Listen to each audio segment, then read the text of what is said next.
राधे राधे। श्री हरिदास श्री कुंज बिहारी। कैसे हैं आप सभी लोग? आई होप कान्हा जी की कृपा से आप सभी लोग अच्छे होंगे, स्वस्थ होंगे। कार्तिक मास महात्म्य कथा अध्याय 14। कार्तिक मास का आज लिखूं 14वां अध्याय।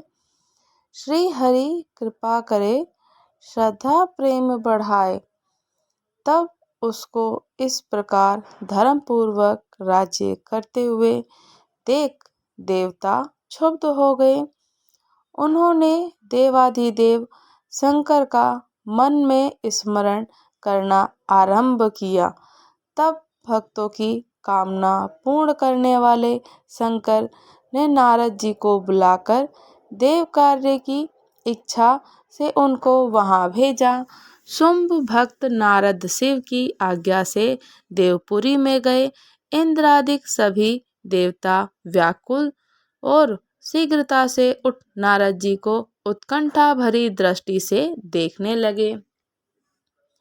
अपने सब दुखों को कहकर उन्हें नष्ट करने की प्रार्थना की।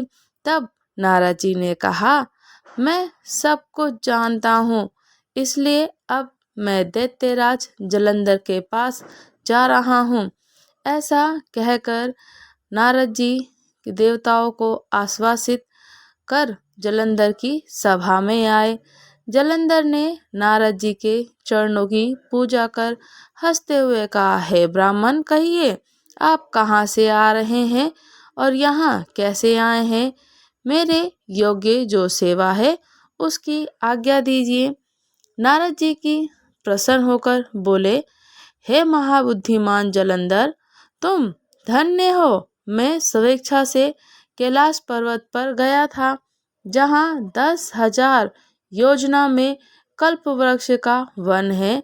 वहाँ मैंने सैकड़ों कामधेनुओं को विचरते हुए देखा तथा ये भी देखा कि वे चिंतामणि से प्रकाशित परम दिव्य अद्वितीय और सब कुछ स्वर्णमय है। मैंने वहाँ पार्वती के साथ स्थित शंकर जी को भी देखा, जो स्वर्ग सुंदर गौरवर्ण त्रिनेत्र और मस्तक पर चंद्रमा धारण किए हुए हैं। उन्हें देखकर मुझे बड़ा आश्चर्य हुआ कि इनके समान समृद्धिशाली त्रिलोकी में कोई है या नहीं। हे दैत्येंद्र, उसी समय मुझे तुम्हारी समृद्धि का स्मरण हो गया और उसे देखने की इच्छा से ही मैं तुम्हारे पास चला आया। यह सुनकर जलंधर को बड़ा हर्ष हुआ। उसने नारद जी को अपनी सब समृद्धि दिखला दी। उसे देख नारद जी ने जलंधर की बड़ी प्रशंसा की और कहा कि निश्चय ही तुम त्रिलोकपति होने के योग्य थे।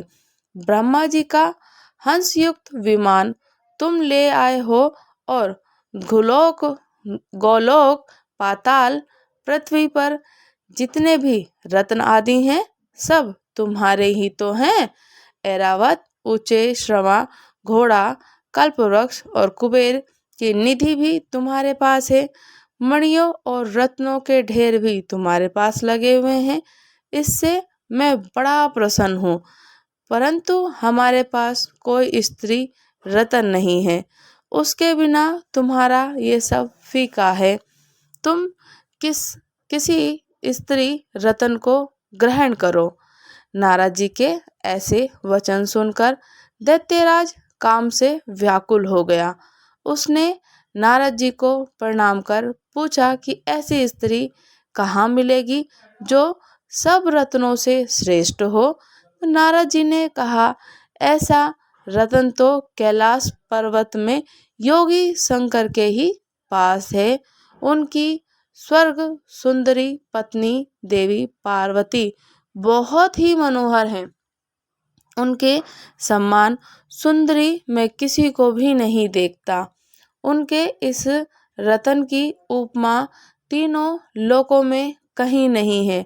देव ऋषि उस दैत्य से ऐसा कहकर देव कार्य की करने की इच्छा से आकाश मार्ग से चले गए। बोलिए श्री लक्ष्मी नारायण की जय हो।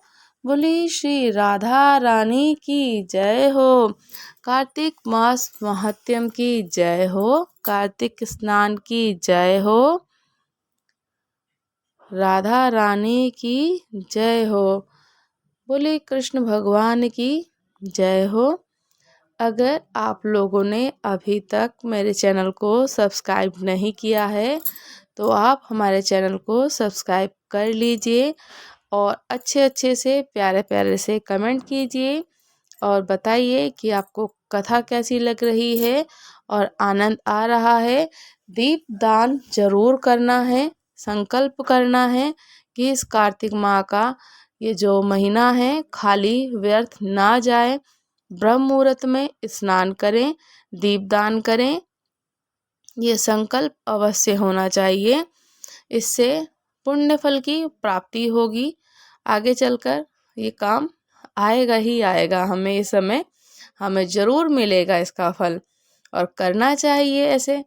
और इससे और आनंद आता है करने से। क्या है, ठाकुर जी की सेवा, श्री जी की सेवा, दीपदान, तुलसी की सेवा करना बहुत ज़रूरी है। हमें पुण्य फल की प्राप्ति होगी और सुख समृद्धि होगी, घर में शांति बनी रहेगी। ऐसे ही आप सब लोग भी करते रहें, आनंद लेते रहें, दीपदान करें, स्नान करें जलाशय के पास, गंगा पवित्र में जा कर के, जल में जाकर, गंगा जी किनारे जाकर राधे राधे श्री हरिदास श्री कुंज बिहारी।